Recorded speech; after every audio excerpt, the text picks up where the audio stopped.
Hey everyone, in this video I'll be showing you how to update data in MySQL database with the help of Flask.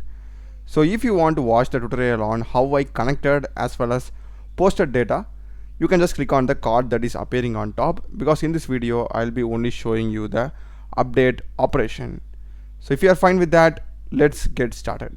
So first thing, let's just come here and define a function. It's going to be define update data. And also let me just explain you the code. It's straightforward. I am using two packages, Flask and MySQL Python connector. This is the connection variable db, and this is the post operation that I've already written. And final thing is, this is the main function that I'm having. Okay, and in case of the table, this is my table student. It has 3 columns: ID, name and mark. Just a standard stuff here. All right, let me just continue with the update operation. Let me have a path at app, which is my Flask variable, app dot route, and inside this we need to specify the path. I will just go with update comma methods. You need to put here as put. Okay, don't put update, it's going to be put operation. And next thing is, basically we will be passing ID, name and mark. Okay, we need to pass ID, name and mark, and with the help of ID we will be changing the name and mark. So we will be passing this from our postman's request body. Okay, so we need to pass a JSON, something like this. So in the code, basically we will get it from request. So it's going to be ID equal to request, and you need to import request from Flask. Okay, request and JSONify from Flask.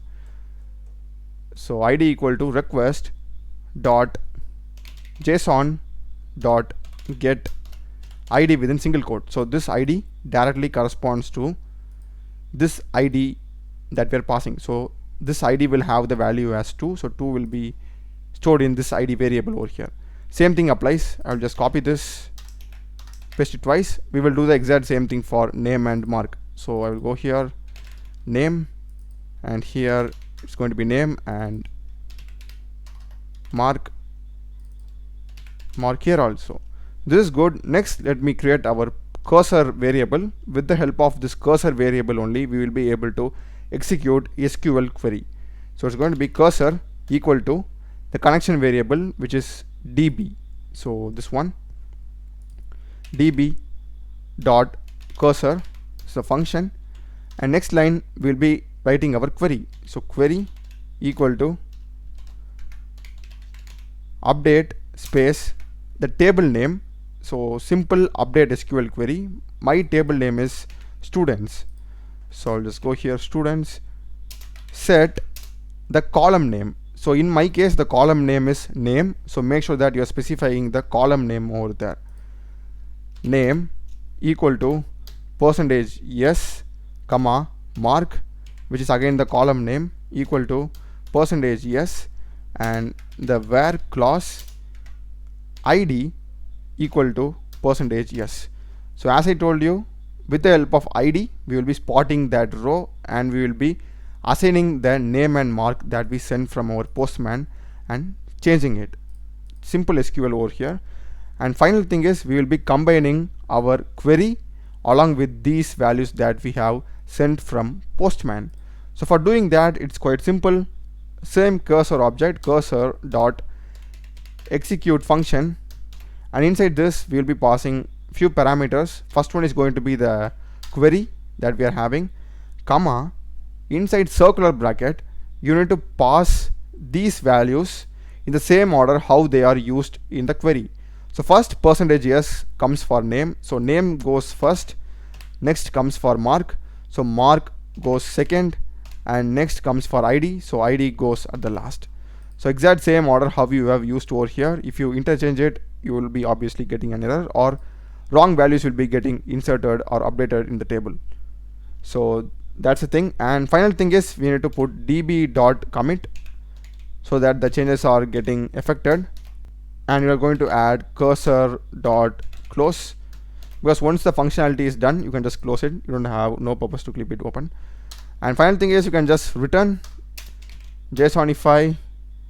You can just have a message or something, message saying updated, or you can send any value or a JSON or any acknowledgement that you want. It's up to you. And status 200 for successful. So that's pretty much the code, guys, and let's run it. Don't forget to save the code. It's going to be python your file name.py, and it has started running in localhost 5000. So now I've done everything over here, so let me just do the same over here also. First thing is you need to change the operation to put, really important thing, and copy this path, change the path over here, and you also need to add body. So click on body raw, and it will be in text. You need to change this to JSON, and you need to add the ID also. I will go with ID 4. It has this value going here 4, and you need to have the key within double quotes. And since ID is a number and Mark is a number, no double quotes needed for them. But since John is a string, you must have double quotes for John, and the keys by default should have double quotes enclosed within curly bracket. Perfect JSON structure over there. So now let me just have a random name. I will go with updated name something. Let Mark be 85. So here, okay, Mark already here is 85, so let me go with 8555. That's fine. And if I send it, I'm getting message updated and no errors here also, successful. And if I go to my workbench, the ID was 4. If I select the table, 4, updated name 8555. Perfect, it's working perfectly fine. And what if I give ID that isn't present in the table itself? Let me go with 600. This ID is not present. If I send it, I'm getting still 200, but no errors. It's not causing any errors, and no updation operation would have also taken place in the table. So you don't have to have like error handling in case if the user is giving invalid ID. So that's it, and I hope you have found this video useful, guys. Do check the playlist of my channel. I've done a lot of CRUD operations in MySQL, MongoDB, PostgreSQL with the help of Spring Boot, Node.js, and Flask, as well as AI APIs and tools. Check the playlist, subscribe me. Thanks for watching.